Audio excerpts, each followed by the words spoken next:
Hello दोस्तों। और कल हम लोग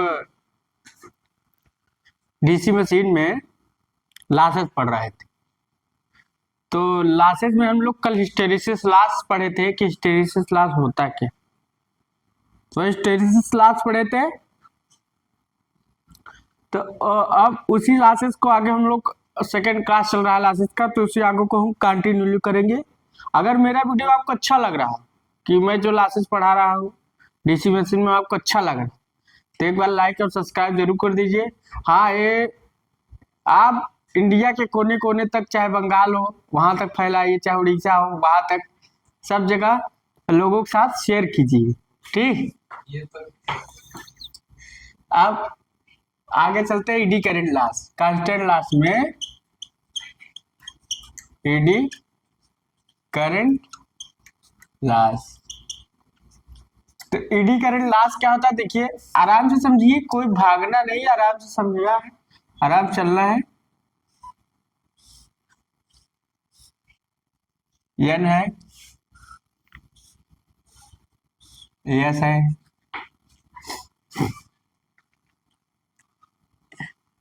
मान लीजिए कंडक्टर है।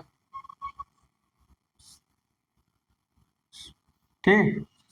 मैग्नेटिक फील्ड है, इस पर फोर्स लगा। क्या लगा? फोर्स। अरे फाई क्या है? Magnetic field. फील्ड। अरे कंडक्टर है। कंडक्टर कैसा है? सिलिकॉन स्टील वाला कंडक्टर है, हमने बता दिया, जो लो रिएक्टेंस प्रदान करता है। तो कंडक्टर है।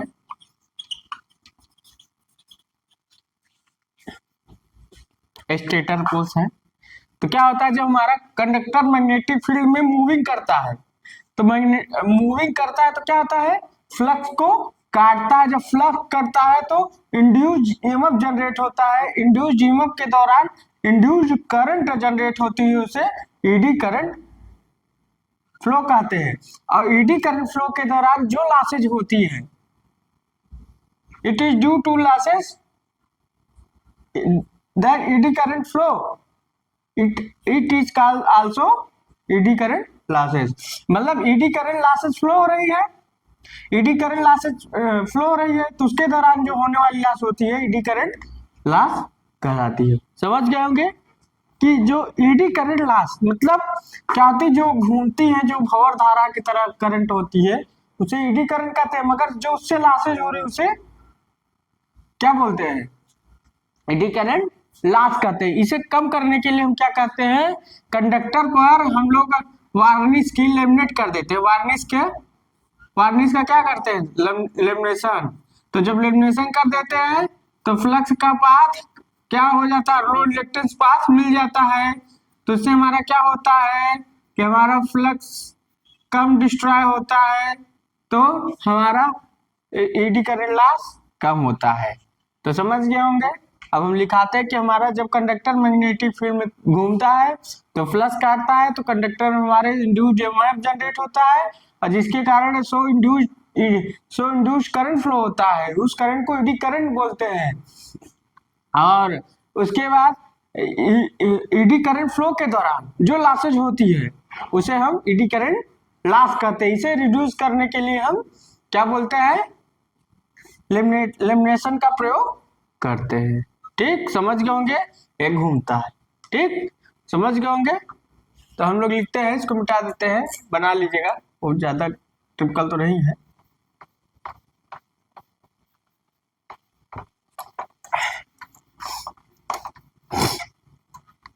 अब आगे लिखते चलते हैं, लिखेंगे the conductor move, the conductor moves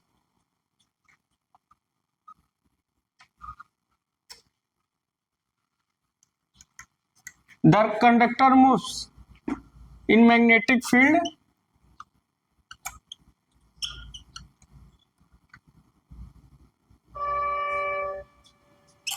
tick field the conductor move magnetic field induced और generate in conductor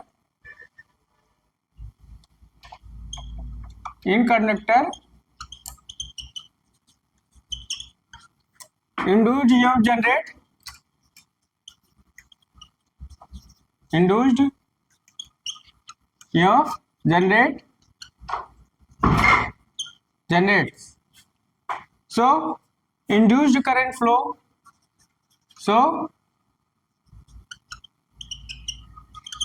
induced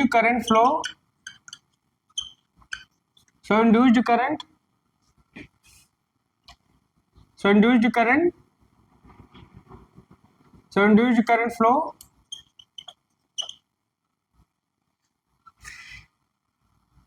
it is called eddy current. It is called eddy current.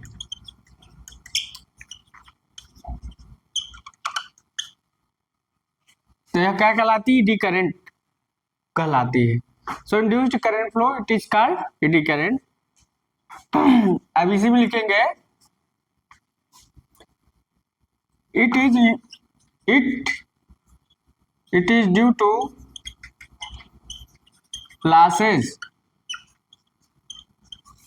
of eddy current flow eddy current flow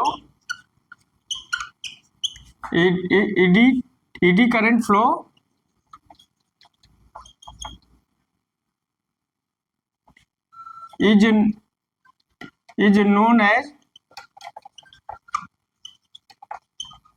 known as क्या कहलाएगा? AD current loss.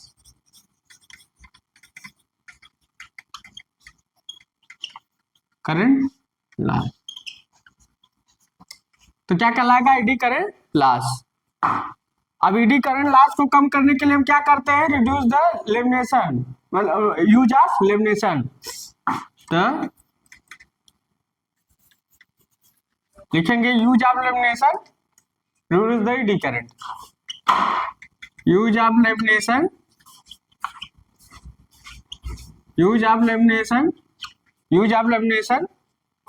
reduce the eddy current.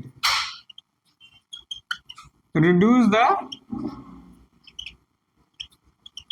eddy current. तो हम lamination का प्रयोग करके AD current loss कम कर देते हैं. तो उतार लीजिए AD current loss. AD current loss का फार्मूला क्या होता है? WE कांस्टेंट रख दो, KE और KE इसको बोलते हैं बी मैक्स का whole square T square F square B. ये आपका फार्मूला हो गया. क्या हो गया? फार्मूला हो गया.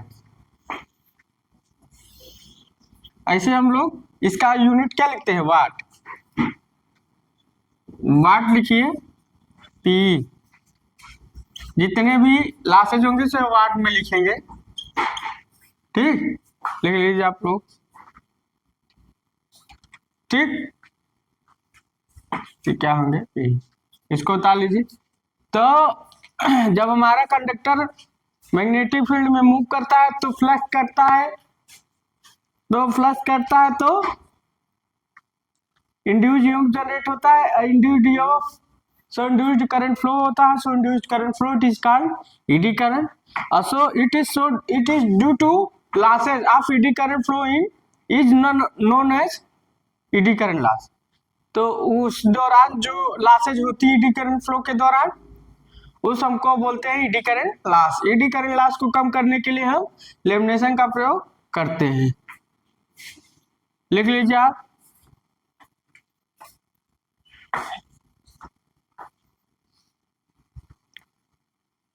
तो बहुत ज्यादा तो टफ हम नहीं लिख रहे हैं कि आप लोग को ना पता चले. बहुत ज्यादा टफ इंग्लिश नहीं, बहुत नॉर्मल इंग्लिश है. अपने से बनाना है, अपने से करना है, अपने ही खाना बनाना, अपनी खाना और लोगों को खिलाना है कि पसंद भी जाए. तो वही हम कर रहे हैं. ठीक। तो अब इसके बारे में हम लोग लिखेंगे।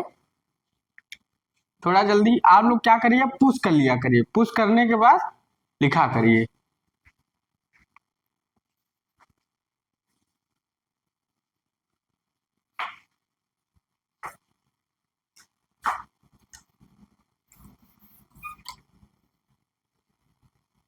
हाँ, अगर आपको अच्छा लग रहा है मेरा पढ़ाने का तरीका तो एक बार लाइक और सब्सक्राइब जरूर कर दिया करिए, साथ में बेल आइकन को भी दबा दिया करिए।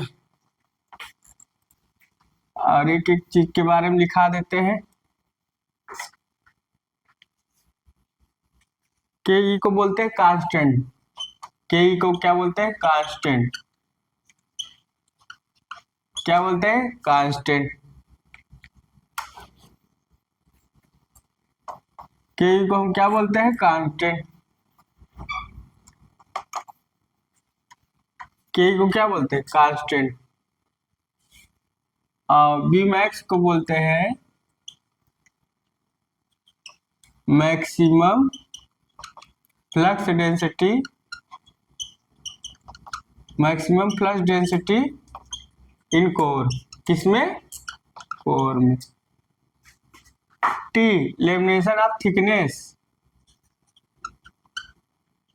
Lamination of thickness, thickness. F frequency of magnetic reversal,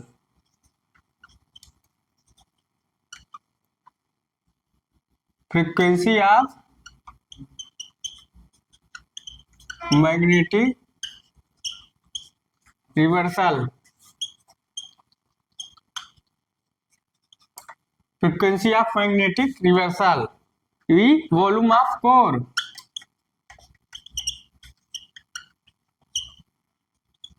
volume of core. ताल लीजिए, इसे वाला ताल लिए होंगे, नीचे वाला।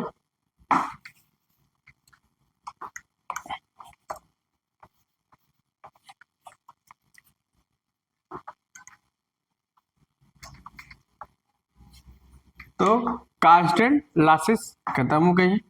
एक संट कापर लॉसेज होता है, कांस्टेंट लॉसेस कहलाती है, जो संट वाइंडिंग में होती है। लिख सकते हैं, ऐसे समझा सकते हैं। देखिए, ये आपको मान लो, अब ये आपका संट वाइंडिंग है और यहाँ लोड लगा है जनरेटर में आ रहे हैं। तो यहाँ से करंट आई ए फ्लो हुई, यहाँ आई एस एच। अब इसमें क्या होगा, इसका भी रेजिस्टेंस आ रहा होगा। ये संट कापर लॉसेस होती हैं, ठीक। तो इसमें क्या होगा, आई एस एच का whole square into R S H. तो कांस्टेंट होती है, depend upon, independent upon load, load पर डिपेंड नहीं करती। तो लिख सकते हैं संट कापर लॉसेस, इसी में shunt field copper loss, field है ना, shunt field copper loss.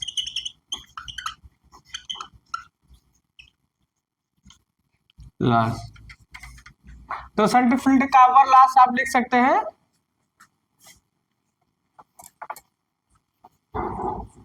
It is depend upon load current.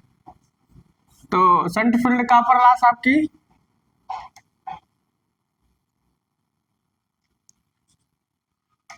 PSH, shunt field copper loss क्या होगा, ISH का होल स्क्वायर इंटू RSH। लिखेंगे, it is depend upon, independent upon, load current पर depend नहीं करती है, कांस्टेंट लॉस होती है। लिखेंगे, it is constant loss, it is constant loss. तीसरा, it is independent of load current, it is independent upon load current.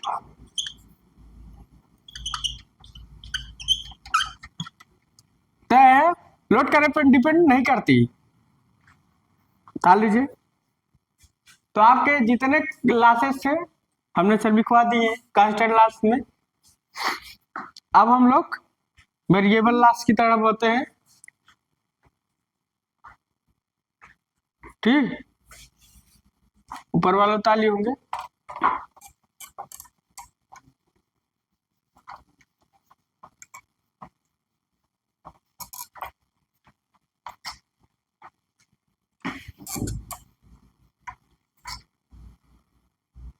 तो variable loss को हम लोग क्या बोलते हैं? Copper loss, ohmic loss.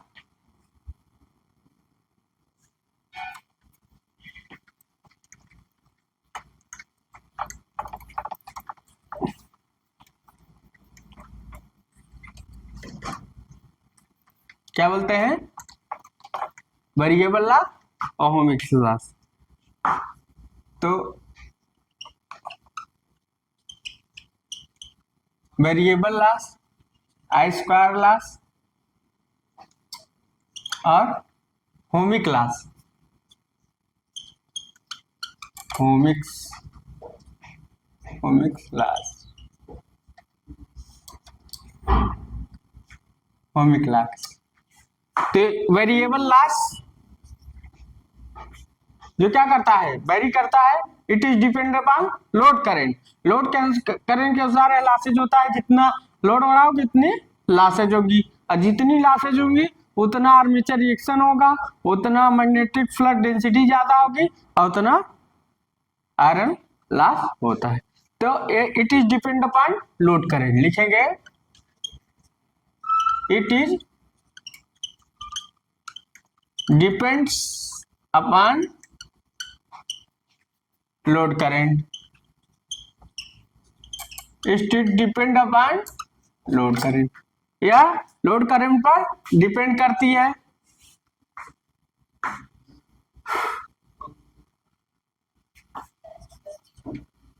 और it is called is copper loss, या कॉपर लॉस भी कहलाती है।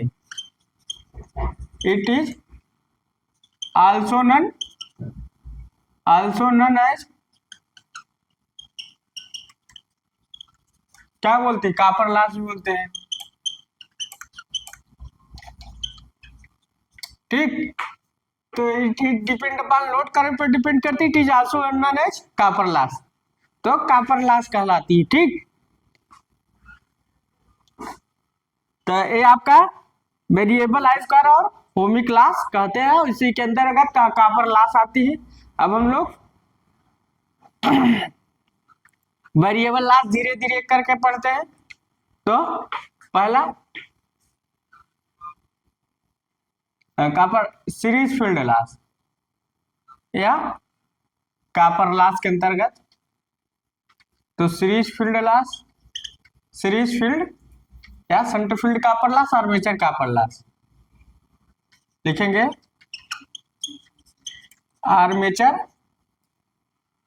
आर्मेचर कॉपर लॉस, क्योंकि कॉपर लॉस के अंतर्गत आता है। और दूसरा series field copper loss, series field copper loss. Shunt copper loss नहीं, क्योंकि वो कांस्टेंट की श्रेणी में आता है। इसमें क्या कौन सा लॉस होगा? आई स्क्वायर आर ए और I S C square R S C. तो क्या होते हैं? वेरिएबल लॉस होते हैं। वेरिएबल लॉस होते हैं जो लोड पर डिपेंड करते हैं। हाँ, तो आपका आर्मेचर कॉपर लॉस होंगे जो लोड पर डिपेंड करेंगे। और ठीक, तो आर्मेचर कॉपर लॉस होते हैं। यहां से इस आर्मेचर का कुछ कॉपर लॉस होगा, ठीक, तो इसका कुछ ड्रॉप होगा। यहाँ ये करंट फ्लो होती है। सीरीज फील्ड का कॉपर लॉस होगा, तो सीरीज फील्ड आर्मेचर की सीरीज में होती है, ये लोड होगी, तो इसका कुछ लॉस होगा। तो इसका रेजिस्टेंस होगा RAC, इसमें करंट IAC फ्लो होगा, आर्मेचर से करंट IN, तो इसका भी लॉस होगा, इसका भी लॉस होगा, दोनों का कॉपर लॉस। समझ गए होंगे। आगे चलते हैं, बताते जाइएगा। अब दूसरा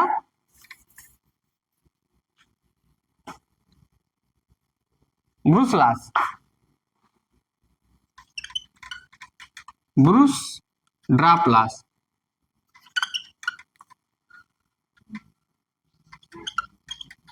ब्रूस ड्रॉप लॉस। तो ब्रूस ड्रॉप लॉस क्या है? वेरिएबल लॉस है। It is depend upon load current, लिखेंगे इट इज वेरिएबल लॉस,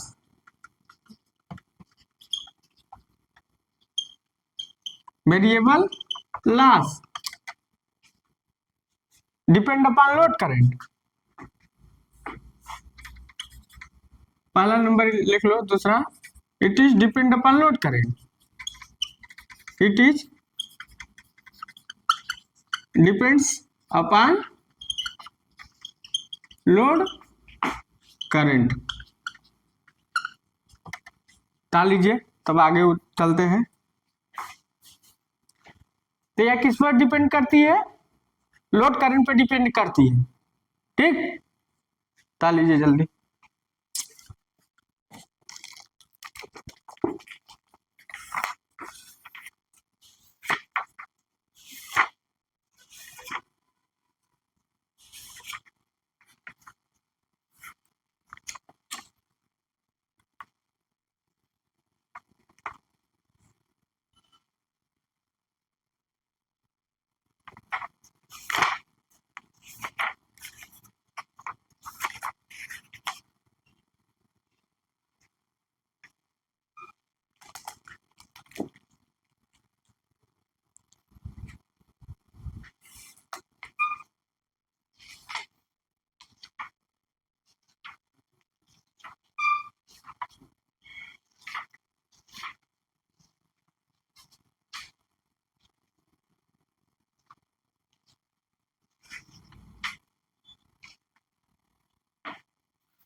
अब ब्रूस ड्रॉप हो गया, तार चुके होंगे। अब आगे चलते हैं, और लास्ट पढ़ते हैं, फ्रिक्शन एंड विंडेज लॉस। क्या पढ़ेंगे? Friction and windage loss, friction and windage loss. Loss इसी को बोलते हैं मैकेनिकल लॉस।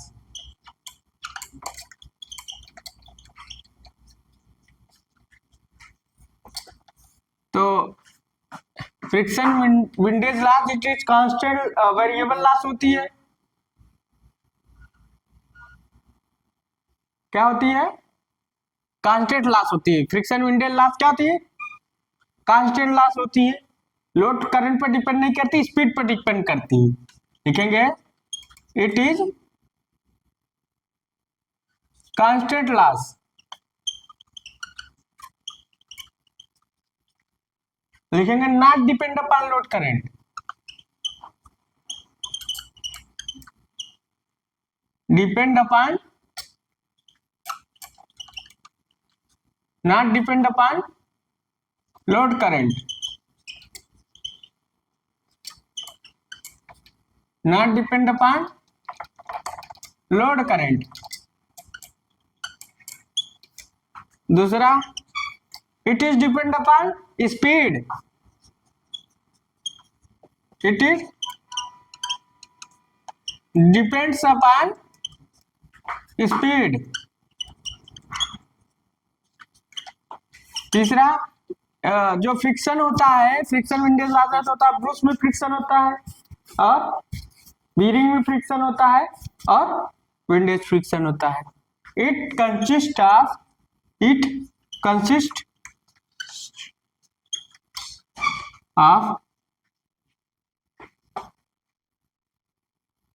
bearing friction,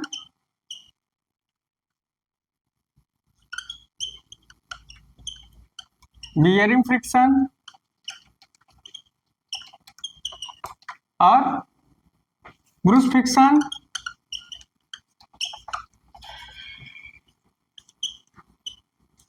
और विंडेज फ्रिक्शन एंड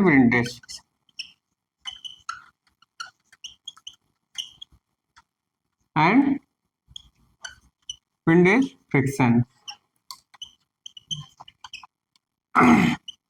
तो कहाँ कहाँ होती है? बीरिंग, ब्रूस और विंडेज फ्रिक्शन। चौथा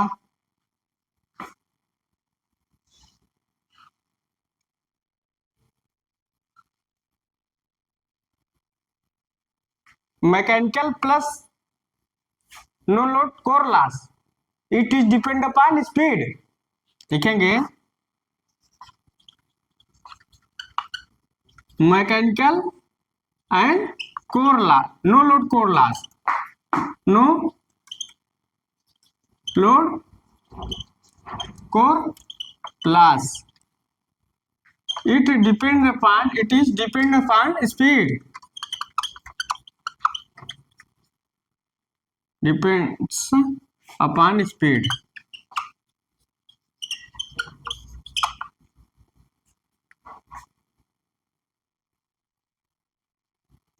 और इतना लिख लिए।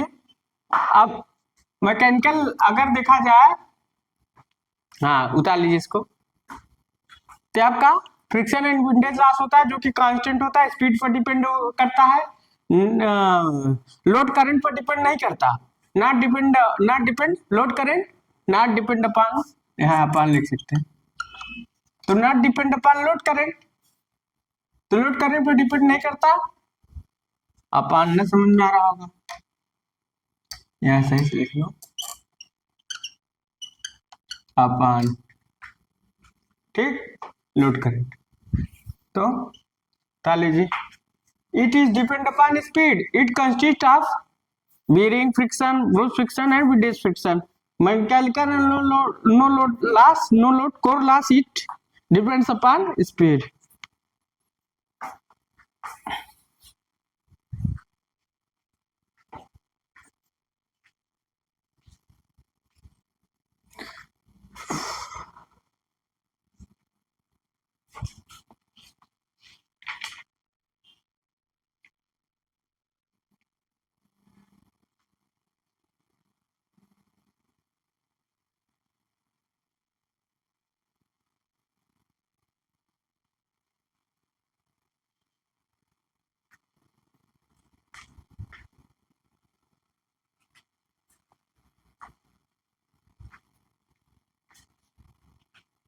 तो यहाँ एक आप विंडेज फ्रिक्शन का मतलब होगा, विंडेज फ्रिक्शन कब होता है लिखा दें, विंडेज फ्रिक्शन,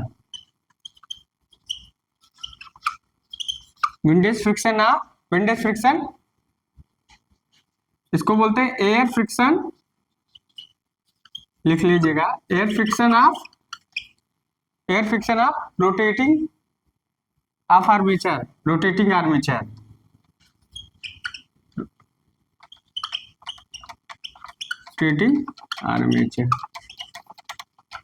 लिखेंगे due to rotating of armature, लिख सकते हैं air friction of due to rotating of armature, due to rotating of armature, rotating of armature, rotating armature.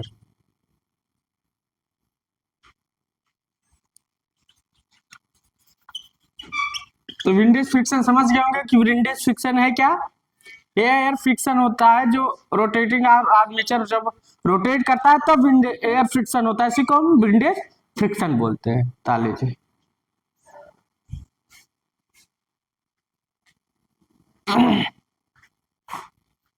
ऊपर वाले उतार लिए होंगे।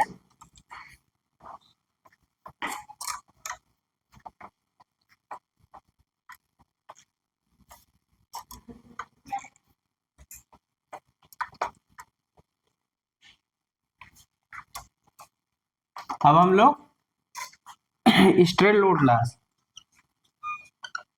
Straight load loss. तो स्ट्रेट लोड लॉस क्या होता है? यह भी वेरिएबल लॉस होता है। It is depend upon load current but not directly, नहीं करता। लिखेंगे it is depend upon load current, upon load current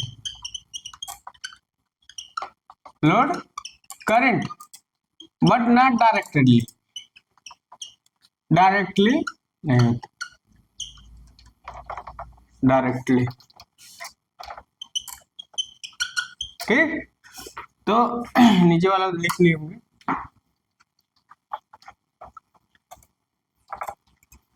अब क्या देखा जाए तो दिखाया जाए, तो स्ट्रे लॉस बराबर क्या होता है? सब लोग लिख लीजिएगा। स्ट्रे लॉस बराबर होता है iron loss plus friction loss. कहीं कहीं पूछ लेता है, सब नोट पॉइंट करके लिख लीजिएगा। तो स्ट्रे लॉस बराबर क्या होता है? Iron loss. और कांस्टेंट लॉस बराबर होता है, कांस्टेंट लॉस बराबर होता है stray loss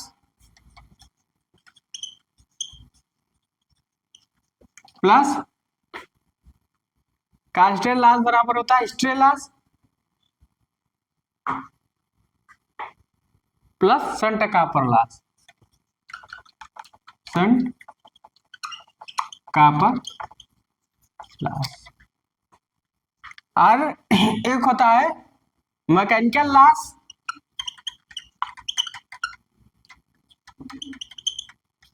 core loss plus mechanical loss,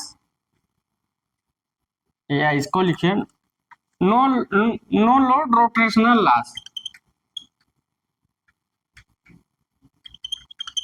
load rotational loss, rotational loss. No load rotational loss को हम लोग क्या बोलते हैं? मैकेनिकल लॉस कल लॉस और प्लस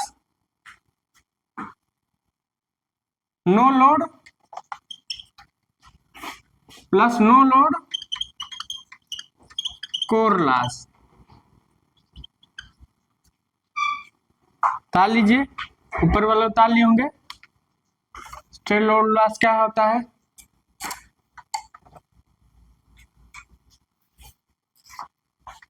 और एक और होता है रोटेशनल लॉस। सीधा रोटेशनल लॉस बराबर क्या होता है? रोटेशनल लॉस, इसको ताली होंगे। तो रोटेशनल लॉस बराबर क्या होता है? रोटेशनल लॉस बराबर क्या होता है? Mechanical loss, no load core loss, या सीधा लिखो नो लोड रोटेशनल लॉस और प्लस स्ट्रे लॉस। इसको हम मिटा देते हैं, आप लोग उतार होंगे। तो इसको हम लोग क्या लिखते हैं? नो लोड रोटेशनल लॉस, या सीधा हाँ no load rotational loss, no load rotational loss और plus stray loss. Plus stray loss. तो सारे हमने जितने लॉस थे लिखवा दिए हैं, और एक और नोट पॉइंट करके लिख लीजिए।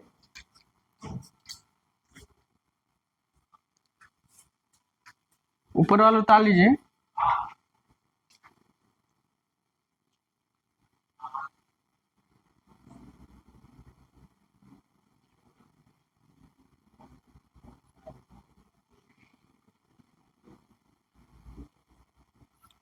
एक होता है ब्रूस कंटेंट लॉस। किसके कारण? ब्रूस कंटेंट रेजिस्टेंस के कारण। तो लिखेंगे there is also brush contact loss. क्या बोलते हैं? Brush contact loss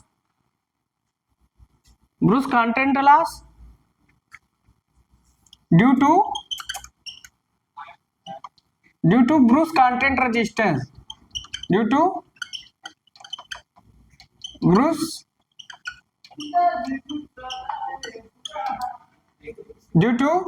content resistance, due to brush contact resistance,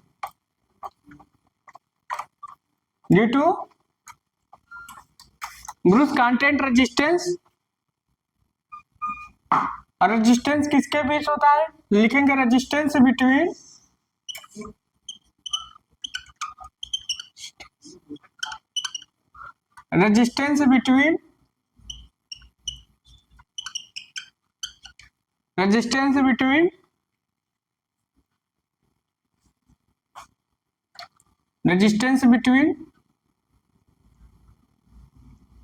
surface of bruise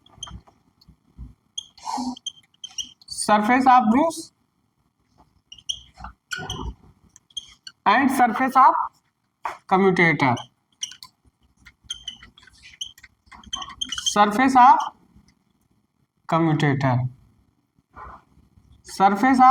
commutator किस पर होता है? सरफेस ऑफ ब्रूस पर होता है, सरफेस ऑफ कम्यूटेटर पर होता है। एक क्वेश्चन पूछ क्या लेता है कि शंट कॉपर लॉस किसमें ज्यादातर होते हैं? तो शंट मोटर में और कंपाउंड मोटर में आप लोग लिख सकते हैं नोट करके। शंट लॉस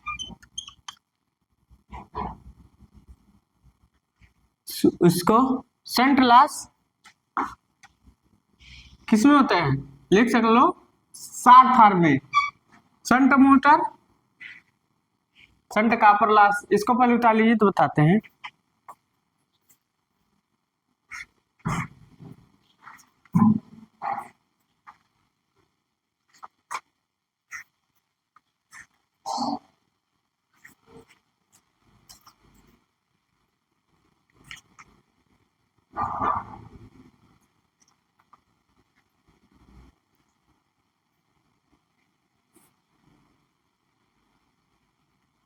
तो सॉरी हो हमने शंट लॉस बोल दिया था। कॉपर लॉस किस में होता है? पूछ सकता है क्वेश्चन में। Copper loss, shunt copper loss या कॉपर लॉस लगभग एक है। कॉपर लॉस वेरिएबल लॉस है, बराबर ही है, कोई दिक्कत नहीं। तो पूछता है कि कॉपर लॉस किस में ज्यादातर होता है? कंपाउंड मोटर और शंट मोटर, आपको याद रखना है। तो कॉपर लॉस किस में होता है? शंट मोटर, ऑप्शन में आएगा ठीक मानना, शंट मोटर और कंपाउंड मोटर। होता तो सब है मगर ज्यादातर ऑप्शन में ही कहीं आ जाएगा तो कंपाउंड मोटर। और कुछ लिखाना है लास्ट में? ये पूछ लेता है, ये आपका पूछ लेता है कि Bruce contact loss Bruce contact resistance के कारण होता है। इसको उतार लीजिए। और कुछ छूटा तो है नहीं लास्ट में कि छूट गया हो।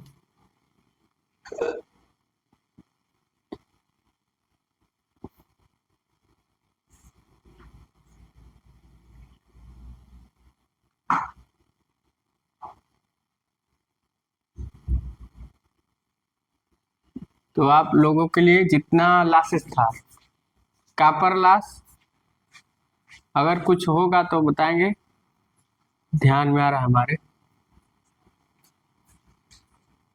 कि लिखाना क्या है। देखो ध्यान में नहीं आ रहा है कि हाँ एक चीज लिखाना है, इसको उतार लीजिए। तो लिखाना है नंबर, मान लीजिए नंबर ऑफ पैरेलल पाथ पूछता है, नंबर ऑफ पैरेलल पाथ। एक कंपटीशन एग्जाम पूछता है parallel path multiplex winding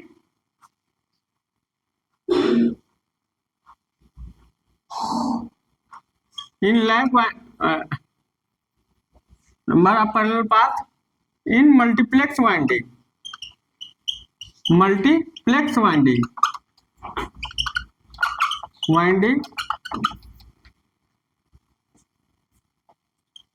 of lab winding, lab winding रहे। अगर लैब वाइंडिंग रहे तब नंबर ऑफ पैरेलल पाथ क्या होगा, तो लिखेंगे number of parallel path, parallel path, number of parallel path हम लोग क्या लिखेंगे, नंबर ऑफ पोल, सिर्फ लैब वाइंडिंग के केस में होगा, वेब बाइंडिंग वाला बता रहे हैं। Number of pole equal to degree of plex,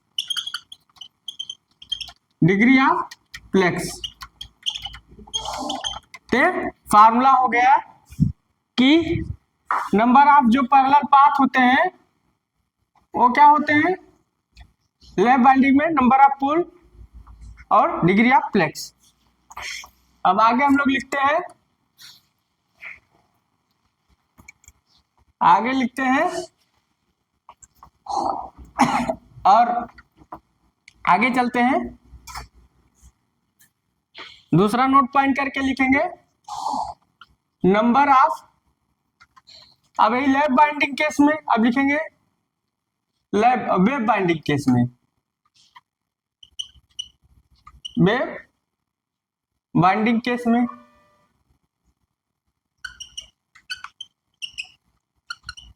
तो वेब बाइंडिंग के केस में क्या होगा, number of parallel path, number of parallel path, number of parallel path equal to 2 रखेंगे और डिग्री ऑफ प्लेक्स करेंगे। क्या करेंगे, डिग्री ऑफ प्लेक्स करेंगे। तो ये आपका फार्मूला बहुत मोस्ट है, आपके एग्जामों में, कंपटीशन एग्जामों में पूछ लेता है और पूछा जा रहा है, ट्रेंड में चल रहा भी है। तो इसको आप लोग याद रखिएगा कि number of parallel path lap winding में क्या होता है, number of poles into degree of plex. अगर वेब बाइंडिंग में है तो 2 इंटू डिग्री ऑफ प्लेक्स। तो दोस्तों आज का क्लास अगर अच्छा लगा हो तो आज क्लासेस हमने खत्म कर दी हैं, अब कल आगे चलेंगे टॉपिकों में। तो अगर मेरा क्लास अच्छा लगा हो, बताने का तरीका अच्छा लगा हो तो एक बार लाइक और सब्सक्राइब कर दीजिए, अपने दोस्तों के साथ शेयर कीजिए। So thanks.